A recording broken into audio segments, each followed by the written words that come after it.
अस्सलाम वालेकुम student, welcome back to the tuition time. Gender studies का सब्जेक्ट है हमारा और टॉपिक है फेमिनिस्ट थ्योरीज एंड प्रैक्टिसेस। हम अपने रीसेंट लेक्चर्स में फेमिनिज्म को समझ चुके हैं और फेमिनिज्म की तीनों वेव्स को कवर कर चुके हैं, first wave, second wave and third wave of feminism. तो मेरा आपको मशवरा है कि वो तीनों लेक्चर्स आप अच्छे से रिवाइज कर लीजिएगा इस टॉपिक को स्टार्ट करने से पहले, क्योंकि मिलती जुलती चीज़ें हैं, हम उन्हीं चीज़ों की बात करेंगे। बस आपको पता होना चाहिए कि आपने कौन सी बात कहाँ पे मेंशन करनी है। तो मेरे साथ बनिए रहिए और चलें ये टॉपिक स्टार्ट करते हैं। Feminist theories, basically feminist theory क्या है? जब हमने फेमिनिज्म को पढ़ लिया, हमने वेव्स पढ़ ली हैं, तो अब ये कौन सा नया टॉपिक आ गया रिगार्डिंग टू फेमिनिज्म, तो इसको समझ लेते हैं। बेसिकली फेमिनिस्ट थ्योरी जो है वो फेमिनिज्म की एक्सटेंशन है इनटू थ्योरेटिकल और फिलोसफिकल डिस्कोर्स। हम फेमिनिज्म को एक्सटेंड कर रहे हैं थ्योरेटिकल डिस्कोर्स में। इसका एम ये है कि हम जो नेचर है जेंडर इनइक्वालिटी को उसको समझ सकें, यानी फेमिनिस्ट थ्योरिस्ट चाहते हैं कि वो जो जेंडर इनइक्वालिटी हो रही है उसको समझ सकें।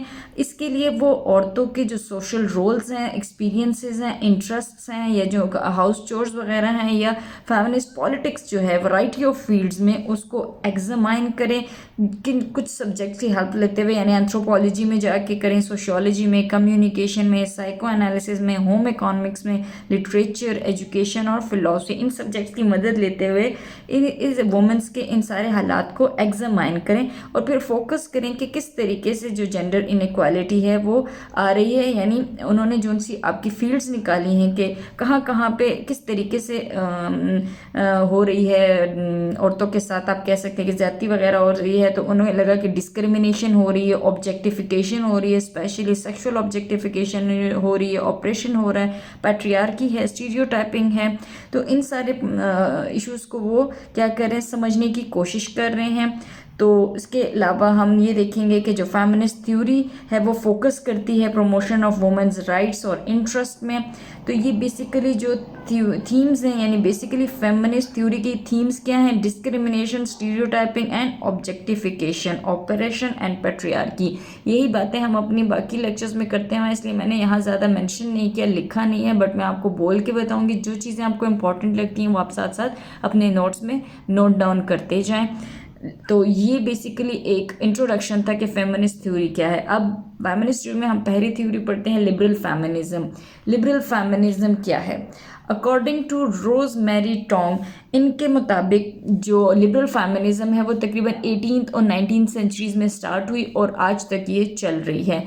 इसकी हिस्ट्री आप उठा रहे हैं लिबरल फेमिनिस्ट मूवमेंट की, तो ये बेसिकली एलिमिनेट करना चाह रहे हैं फीमेल की सबऑर्डिनेशन को, जो कि हमारे रस्मों रवाजों में और जो लीगल सिस्टम है उसमें मौजूद है, ठीक है, जो कि औरतों को या उनकी एंट्रेंस को ब्लॉक कर रहे हैं और उनकी सक्सेस को ब्लॉक कर रहे हैं, जो कि हम कहते हैं सो कॉल्ड पब्लिक स्फेयर है या पब्लिक वर्ल्ड जो है, वहाँ पे औरतों की मुदाखलत को रोक रहे हैं और औरतों की कामयाबी को रोक रहे हैं। तो ये एक लॉन्ग हिस्ट्री है जिससे हम समझ सकते हैं कि औरतों को किस तरीके के कहाँ इश्यूज को कन्फ्रंट करना पड़ रहा है। तो बेसिकली ये लिबरल फेमिनिज्म का एक आइडिया है। लिबरल फेमिनिज्म जब भी आप सुनेंगे तो इसका मतलब आप एक शॉर्ट जहन में डालें कि फ्रीडम, औरतों को अपनी आज़ादी चाहिए, उनको अपनी मर्जी चाहिए, उनको अपनी चॉइस चाहिए कि वो अपनी मर्जी से फैसला कर सकें। तो लिबरल फेमिनिज्म का बेसिक जो आइडिया है वो फ्रीडम है, ठीक है। वो फीमेल की सबऑर्डिनेशन को क्या कर रहे हैं? एलिमिनेट करना चाह रहे हैं। अब हम देखते हैं कि क्या कौन कौन सी अप्रोचेज़ हैं हमारी लिबरल फेमिनिज्म की। तो हमारे पास पहली अप्रोच है इंडिविजुअलिज्म। आप समझ लें कि इंडिविजुअलिज्म में मैं क्या बात करना चाह रही हूँ। अगर आपको लगता है तो आप साथ साथ नोट कर लें, वरना समझते जाएं, क्योंकि ये बातें हम कर चुके हैं बाकी लेक्चर्स में। इंडिविजुअलिज्म बेसिकली क्या है? इंडिविजुअलिज्म, इंडिविजुअलिज्म ये है कि ये ह्यूमन बींग्स को एक कैटेगरी में रख रहा है, ठीक है, एक कैटेगरी बन गई, उसमें कहते हैं कि ये वो इंसान रखे जिनमें रीज़न है या जिनके पास रैशनैलिटी है, यानी उनकी बात कोई मायने रखती है या वो लॉजिकल बात कर रहे हैं, उनमें अक्ल है, या आप कह सकते हैं कि जो फैसला ले रहे हैं उनको पता लग रहा है कि वो क्या डिसीजन ले रहे हैं। तो ये जो लॉन्ग एज स्टीरियोटाइप है कि सिर्फ मर्द ही जो है वो रैशनल है और रीजनेबल है, तो लिबरल फेमिनिस्ट ने इस आइडिया को चैलेंज किया है और वो बिलीव करते हैं कि both man and women possesses reasons and rationality, कि जितनी अक्ल समझ मर्दों में है उतनी ही अक्ल समझ औरतों में है। पुराने रस्म और रवाज के मुताबिक जो स्टीरियोटाइप है कि भाई औरत जो होती है वो बेवकूफ़ है, ठीक है, उसमें अक्ल नहीं है, वो बस एक जो बात करती है उसको पता नहीं है वो क्या बोल रही है, सिर्फ रैशनैलिटी मर्दों में है। तो लिबरल फेमिनिस्ट आए और उन्होंने चैलेंज किया इस चीज़ को कि नहीं, औरतें भी इंसान हैं, मर्द भी इंसान है, जितनी अक्ल और समझ बूझ अल्लाह ने मर्दों को दी है उतनी ही औरतों को भी दी है। तो लिबरल फेमिनिज्म का बेसिकली ये आके चैलेंज करना है इंडिविजुअलिज्म। देन डिस्क्रिमिनेशन का अप्रोच है इसमें। डिस्क्रिमिनेशन, लिबरल फेमिनिज्म जो है वो वुमेन्स की इक्वालिटी चाह रहे हैं in all spheres of life. जो सेंट्रल क्लेम है लिबरल फेमिनिज्म का वो ये है कि जो ह्यूमंस हैं, जितने भी इंसान हैं, उन सबको फ्रीडम ऑफ चॉइस होनी चाहिए और इक्वालिटी ऑफ अपॉर्चुनिटी होनी चाहिए। तो उनके ख्याल में जो की प्रॉब्लम है वो जेंडर इक्वालिटी का ये है कि जो इंस्टीट्यूशंस हैं वो मर्द डोमिनेट कर रहे हैं। तो जो मेंस हैं वो क्या करें, इकोनॉमिक, पॉलिटिकल, जुडिशियल और एजुकेशनल स्फेयर्स में कंट्रोल है मर्दों का। तो लिबरल फेमिनिस्ट के मुताबिक दोनों मर्द और औरतें के पास रीजंस और रैशनैलिटी है, तो इसीलिए किसी भी किस्म की discrimination on the basis of sex आपकी नहीं होनी चाहिए। नेक्स्ट अप्रोच है egalitarian and reformist in nature. अच्छा, ये इस जगह पे आके लिबरल फेमिनिस्ट जो हैं वो आपके सोशल स्ट्रक्चर को या इंस्टीट्यूशंस को क्रिटिसाइज नहीं कर रहे, बस वो रिफॉर्म की बात करते हैं। रिफॉर्म किस तरीके से, वो कहते हैं कि आप जो आपका सिस्टम है, जो आपका सोशल स्ट्रक्चर है, जो आपके इंस्टीट्यूशंस हैं, वहाँ आप वुमेंस फेवर्ड लॉज की रख लें बीच में, यानी ऐसे लॉज बना लें जो औरतों को फेवर कर रहे हो। तो यही सेम रीज़न कि लिबरल फेमिनिस्ट को हम रिफॉर्मिस्ट कहते हैं, क्योंकि वो नेटवर्क को तोड़ने की बात नहीं करते, वो एक्सेप्ट करते हैं कि बेसिक सोशल फ्रेमवर्क जो है उसको हम एक्सेप्ट करें, लेकिन उसी फ्रेमवर्क में कुछ रिफॉर्म्स को वो सजेस्ट करते हैं। तो लिबरल फेमिनिस्ट जो है वो तोड़ने की बात नहीं करे, बस रिफॉर्म चाहते हैं और रिफॉर्म औरतों की बेहतरी के लिए चाहते हैं। नेक्स्ट अप्रोच है पब्लिक प्राइवेट डिवाइड। ये जो लिबरलिज्म है ये क्रिटिसाइज करते हैं कि आपने औरतों को एक्सक्लूड कर दिया है। पब्लिक स्फीयर जो है उसमें तो गवर्नमेंट जो है वो इंटरफेयर कर सकती है, लेकिन कोई भी जो है गवर्नमेंट है वो किसी भी तरीके से किसी भी इंसान की प्राइवेट लाइफ में इंटरफेयर नहीं कर सकती, प्राइवेट मैटर्स में नहीं कर सकती। यानी अगर औरतें जो हैं वो इकोनॉमिकल अब्यूज़ का या वायलेंस का सामना कर रही हैं तो वो करेंगी, कोई भी उनकी मदद नहीं कर सकते, क्योंकि गवर्नमेंट कहती है कि ये हमारा स्फेयर नहीं है या हम यहाँ इंटरफेयर नहीं कर सकते, ये प्राइवेट मैटर्स है। तो लिबरल फेमिनिस्ट डिमांड करते हैं कि government should interfere in private sphere to safeguard the lives of womens. यानी पुलिस हो गई, आपका लॉज होना चाहिए वायलेंस का, ये औरतों के लिए ज़रूरी है ताकि उनकी हिफाजत की जाए। तो वो डिमांड करें कि गवर्नमेंट को आप प्राइवेट मैटर में भी इंटरफेयर करो। तो ये बेसिकली 4 अप्रोचेस थी हमारी लिबरल फेमिनिज्म की। अब देखते हैं कि लिबरल फेमिनिस्ट थिंकर्स कौन कौन से, यानी कौन कौन से थिंकर्स हैं इनमें। हमें मैरी वॉलस्टोनक्राफ्ट है, जॉन स्टुअर्ट मिल है एंड हैरियट टेलर मिल है। ये रीनॉन कंट्रीब्यूटर हैं हमारे लिबरल आइडियोलॉजी के। मूवमेंट्स कौन कौन सी मूवमेंट्स हैं इसमें लिबरल फेमिनिज्म में, द वुमेन सफरेज मूवमेंट, इनके बारे में हम पढ़ चुके हैं अपने बाकी लेक्चर्स में, बाकी यानी वेव्स में। तो जो वुमेन सफरेज मूवमेंट है वो तकरीबन एक डिकेड लॉन्ग फाइट है ताकि वुमेन्स के लिए राइट टू वोट मिल सके यूनाइटेड स्टेट में। ये कैंपेन जो थी ये इजी नहीं थी, काफ़ी अर्सा एक्टिविस्ट और रिफॉर्मर्स को तकरीबन 100 साल लगे थे ये हक जीतने के लिए।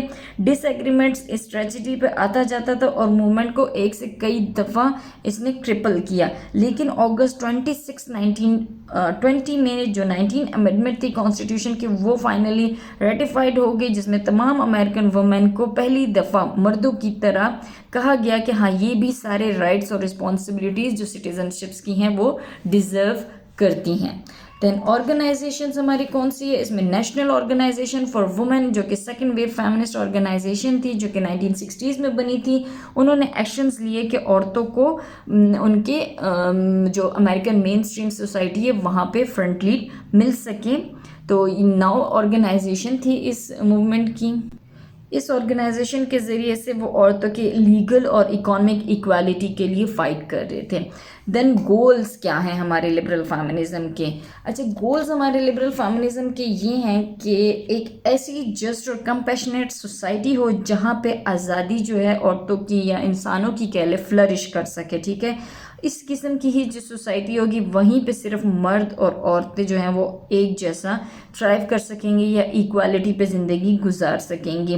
प्राइमरी गोल लिबरल फेमिनिज्म का जेंडर इक्वालिटी है। पब्लिक स्फेयर में इक्वल एक्सेस होनी चाहिए, एजुकेशन को इक्वल पे होनी चाहिए, ending job sex segregation, better working condition primarily through legal changes, ठीक है। देन इक्वालिटी उनको चाहिए पब्लिक स्फेयर में भी एंड प्राइवेट स्फेयर में भी।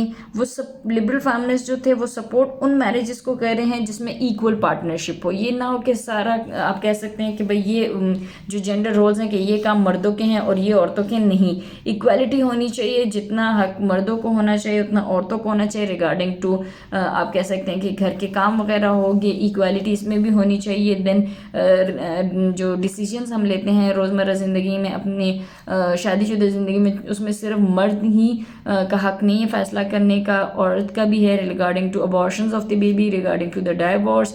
इस किस्म के राइट्स में दोनों को इक्वालिटी है, क्योंकि ये आप कह सकते हैं कि दो बंदे शादी करें तो दोनों का 50-50 चल रहा है। ऐसा नहीं है कि एक 25 है अगला 75 है, तो वो 50-50 का रिलेशन मांग रहे हैं।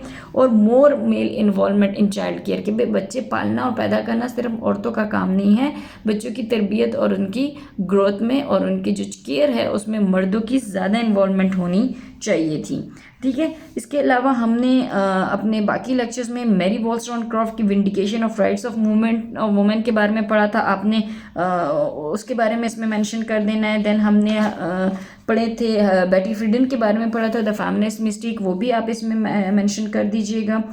तो हम लिबरल फेमिनिज्म बेसिकली ये थ्योरी थी इसकी। अब हम इसके थोड़े से क्रिटिसिज्म देख लेते हैं कि इस फेमिनिज्म पे क्या क्रिटिसिज्म आया है।